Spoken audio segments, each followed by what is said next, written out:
तो यहाँ पे अगला क्वेश्चन गिवन है, find the degree measure of the angle subtended at the centre of A circle of radius 100 centimetre bye an arc of length 22 centimetre. तो यहाँ पे एक सर्कल है, ठीक है, जिसका रेडियस गिवन है 100 सेंटीमीटर, ये भी है 100 सेंटीमीटर। अब बोला है एक आर्क है, उसका लेंथ है 22 सेंटीमीटर।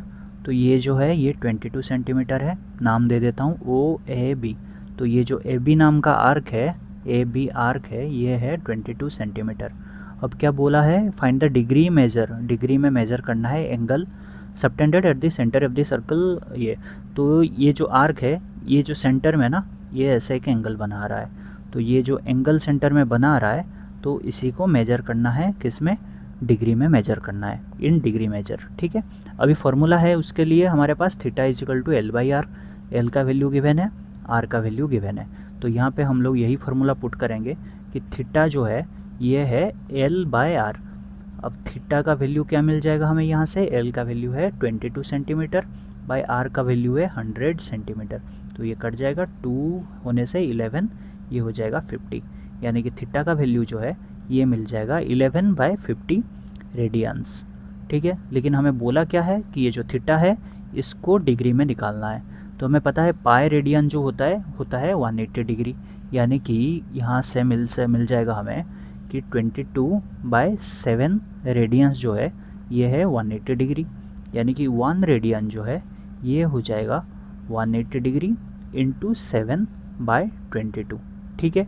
अभी अपने पास कितने रेडियंस है, 11/50 रेडियंस है। तो यहाँ से मिल जाएगा थीटा का वैल्यू जो है ये हो जाएगा 11/50। रेडियंस को डिग्री में कन्वर्ट करने के लिए क्या करेंगे, ये फार्मूला का यूज करेंगे, यानी कि इंटू 180 इंटू 7/22 इतना डिग्री हो जाएगा। तो ये कट जाएगा, तो ये हो गया 2 और 50 0 कट गया, 2 कट गया, ये हो गया 9। तो ये हो जाएगा 63 डिग्री बाय 5, ठीक है। तो थीटा का जो वैल्यू है वो हमें मिल गया 63/5 डिग्रीज। अगर आप चाहो तो इसको फर्दर मिनट्स और सेकंड्स में कन्वर्ट कर सकते हो, ठीक है, लेकिन इसको भी आंसर रहने देने से भी सही है। तो ये आ जाएगा थीटा का वैल्यू 63/5 डिग्रीज, और इसको कन्वर्ट करेंगे मिनट्स में तो आ जाएगा 12 डिग्री आ जाएगा ये, और ये 3/5 डिग्री, 3/5 डिग्री यानी कि 36 मिनट्स, ये आ जाएगा आंसर। अभी अगले क्वेश्चन में गिवन है, in a circle of diameter 40 centimetre, diameter 40 given है। इसको कंफ्यूज मत होना, डायमीटर 40 गिवन है, लेकिन हम लोग क्या करते हैं, सॉल्व करते टाइम आर को 40 ले लेते हैं। तो आप पहले ही लिख दो कि जो रेडियस है ये हो जाएगा 20 सेंटीमीटर, ये रेडियस जो है ये 20 सेंटीमीटर, ये भी हो जाएगा 20 सेंटीमीटर। अब क्या गिवन है, the length of a chord is 20 centimetre. अब एल जो है ये गिवन है 20 सेंटीमीटर, गलत। यहाँ पे पढ़ो क्या लिखा है, the length of a chord. L जो होता है क्या होता है, लेंथ ऑफ द आर्क होता है, length of the chord given है, यानी कि ये वाला जो वैल्यू है ना ये गिवन है 20 सेंटीमीटर। तो मैं ए बी इसको मैं लिख लेता हूँ 20 सेंटीमीटर, कि ए बी जो है ये गिवन है 20 सेंटीमीटर। क्या पूछा है कि find the length of the minor arc of the chord, minor यानी कि दिस आर्क, मेजर यानी कि दिस आर्क, ठीक है। तो माइनर आर्क पूछा है, ये वाला पूछा है। अब ये पाने के लिए एल चाहिए, एल इजिकल टू क्या हो जाएगा, थीटा इंटू आर। तो आर तो गिवन है, थीटा चाहिए, यानी कि ये सेंटर में कितना एंगल फॉर्म हो रहा है ये चाहिए। ये कैसे फाइंड करेंगे, ये देखो ओ ए बी जो है ये एक ट्राइंगल है। तो in triangle O A B क्या ऑब्जर्व कर रहे हो आप लोग कि ओ ए जो है बराबर है ओ बी के, बराबर है ए बी के, तीनों जो है 20 सेंटीमीटर 20 सेंटीमीटर 20 सेंटीमीटर, यानी कि ये तीनों इक्वल है। तो ये इक्विलेटरल ट्राइंगल है। तो इक्विलेटरल ट्राइंगल का हर एंगल कितना हो जाता है, 60 degree.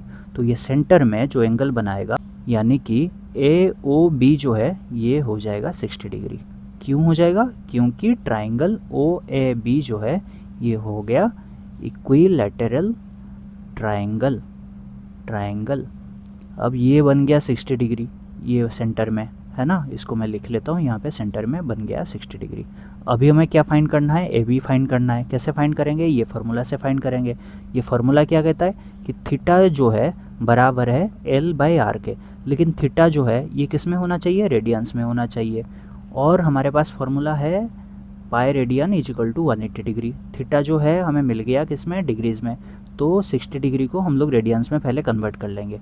Which is equal to 60 degree is equal to कितना हो जाएगा, 180 डिग्री होता है पाई रेडियंस, तो 180/3 कितना हो जाएगा, पाई/3 रेडियंस, यानी कि 60 डिग्री जो है ये हो जाएगा पाई/3 रेडियंस। ये हमने डायरेक्ट भी मैंने बोला था, ये जो इम्पोर्टेंट डिग्री जो होता है ना, 30 डिग्री, 45 डिग्री, 60 डिग्री, ये सबको डायरेक्टली याद रख लो कितना रेडियंस है, ये सब करने की ज़रूरत नहीं है, टाइम वेस्ट है ये सब, ठीक है। तो 60 डिग्री हो जाएगा पाई/3 रेडियंस, तो यहाँ पे 60 डिग्री जो है ये हो जाएगा पाई/3 रेडियंस।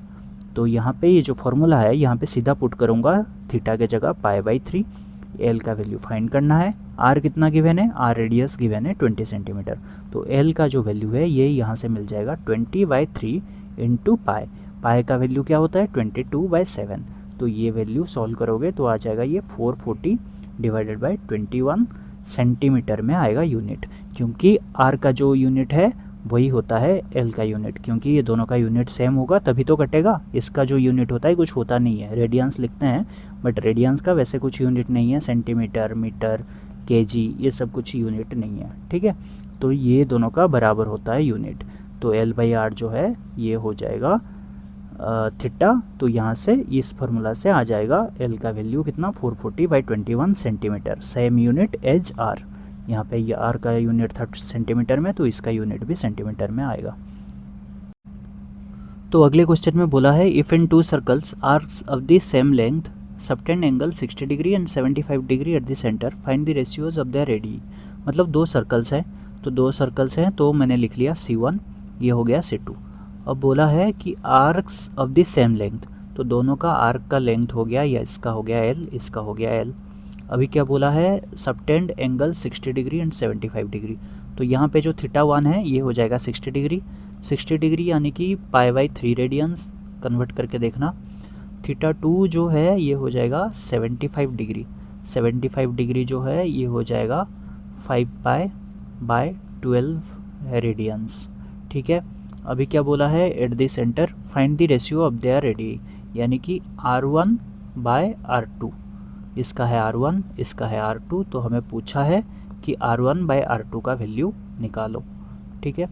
तो हमें यहाँ पे फॉर्मूला है कि θ = L/R फॉर ए सर्कल, तो पहले C1 का निकालेंगे, तो C1 के लिए फॉर C1 हो जाएगा θ = L/R, थीटा क्या है पाई/3 = L/R का वैल्यू क्या है R1 है, तो यहाँ से R1 का जो वैल्यू है ये मिल जाएगा, क्रॉस मल्टीप्लाई कर दो, 3 × L डिवाइडेड बाय पाई, ये मिल गया मेरे को R1। तो C2 के लिए 5π/12 = L/R2, तो यहाँ से R2 का जो वैल्यू है ये मिल जाएगा 12 × L/5π, ठीक है। अभी पूछा क्या है, R1/R2 पूछा है, तो R1/R2 का वैल्यू हो जाएगा 3L/π, और R2 का वैल्यू क्या है 12L/5π, तो ऐसे हो जाएगा।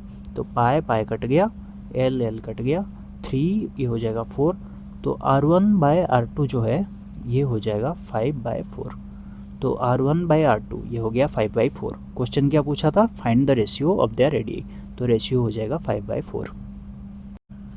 अगले क्वेश्चन में बोला है find the angle in radian, radian में एंगल फाइंड करना है, through which A pendulum swings if its length is 75 centimetre. तो एक पेंडुलम है, मान लो OA, और ये स्विंग करता है, स्विंग करके OB तक पहुंचता है, तो इसका लेंथ गिवन है 75 सेंटीमीटर, तो ये जो लेंथ है ये है 75 सेंटीमीटर, ये है 75 सेंटीमीटर।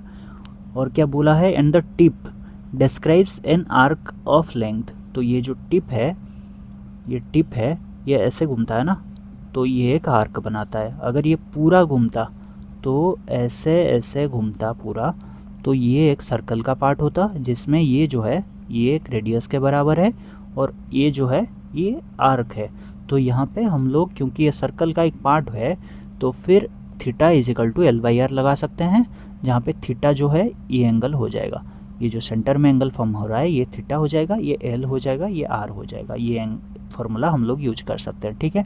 अभी क्या गिवन है कि ये जो आर्क ऑफ लेंथ है ये अलग अलग गिवन है, कि जब 10 सेंटीमीटर होगा, जब 15 सेंटीमीटर होगा, जब 21 सेंटीमीटर होगा, उस टाइम पे एंगल इन रेडियंस, यानी कि ये जो थीटा है ये कितना होगा बताओ। तो ये मैं मान लिया थीटा। अभी पहले बिट के लिए थीटा का जो वैल्यू है ये हो जाएगा L/R। L क्या है, L का वैल्यू पहले गिवन है 10 सेंटीमीटर, यानी कि ये हो जाएगा 10/75। इतना क्या, रेडियंस। क्वेश्चन में क्या बोला है कि एंगल जो है रेडियंस में ही फाइंड करना है। थीटा रेडियंस में ही होता है ना, ये जो फॉर्मूला है इसमें ये जो थीटा होता है ये रेडियंस में ही है। तो ये सीधा हमें मिल गया 10/75। इसको थोड़ा सा सिंप्लीफाई करोगे तो आएगा 2/15 रेडियन। ठीक है। सेकंड बिट में क्या गिवन है, theta is equal to L/R। Second bit में L का वैल्यू कितना है, 15 गिवन है, यानी कि 15/75। तो ये कट जाएगा तो आएगा 1/5। तो theta is equal to 1/5 radian. Third bit में गिवन है 21 सेंटीमीटर। तो थीटा का जो वैल्यू है ये हो जाएगा 21/75। तो यहाँ पे 37, ये हो गया 25। तो दैट इम्प्लाइज थीटा जो है ये हो जाएगा 7/25 रेडियंस। तो इसमें यही कंसेप्ट था, ये अगर जो पेंडुलम है और ये जो आर्क बना रहा है ये एक सर्कल का पार्ट है। अगर ये पूरा घूमता तो ऐसे, अगर पूरा घूमता ना तो एक सर्कल बनाता। तो ये जो है रेडियस के बराबर है, और यहाँ पे ये जो बना रहा है ये पूरा सर्कल का ही एक आर्क है। तो यहाँ पे हम लोग ये वाला फार्मूला यूज कर सकते हैं। ठीक है। और ये जो आर्क है सेंटर में जो एंगल बनाएगा वो मान लिया थीटा है, तो theta is equal to L/R होगा, जहाँ पे L जो है ये लेंथ ऑफ द आर्क है। ठीक है। और ये लेंथ ऑफ द आर्क क्या होगा कि इसका टिप जो है, टिप जितना मूव करता है इसी को ही बोलते हैं लेंथ ऑफ द आर्क। ये सेम क्वेश्चन हम लोग किस में यूज करा था हमने, मिनट हैंड। एक क्लॉक है, क्लॉक में एक मिनट हैंड है जो कि ऐसे मूव कर रहा है, मूव करेगा तो वो भी एक ऐसे आर्क बनाता है, और मिनट हैंड का जो लेंथ है वो जो है वो रेडियस के बराबर हो जाता है, और उसका टिप जितना मूव करता है वो हो जाता है लेंथ ऑफ द आर्क। ठीक है। तो इसके साथ क्वेश्चन नंबर 7 और ये 3.1 एक्सरसाइज ख़त्म होता है। अगले वीडियो में हम लोग ट्रिगोनोमेट्रिक फंक्शंस के बारे में पढ़ेंगे। Thank you.